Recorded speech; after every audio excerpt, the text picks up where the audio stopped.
Tiga tersangka penodongan seorang perempuan yang terjadi di Jalan Swadaya, Kecamatan Alang-Alang Lebar, Palembang, masing-masing Darman, Agung, dan Adi. Ketiganya tertangkap unit 3 Subdit 3 Jatanras Polda Sumsel. Penodongan terjadi 2 tahun lalu yang diotaki tersangka Darman yang saat itu merupakan teman pria korban.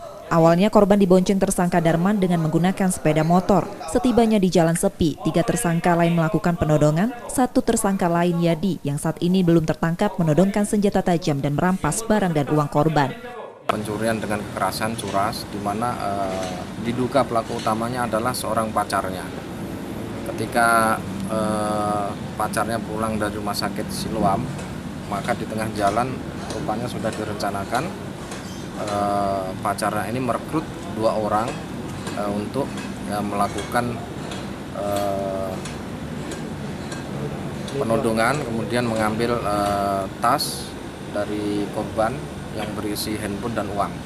Kini 3 tersangka ditahan di tahanan Polda Sumsel untuk proses hukumnya, sementara polisi masih melakukan pengejaran pada 1 tersangka lain.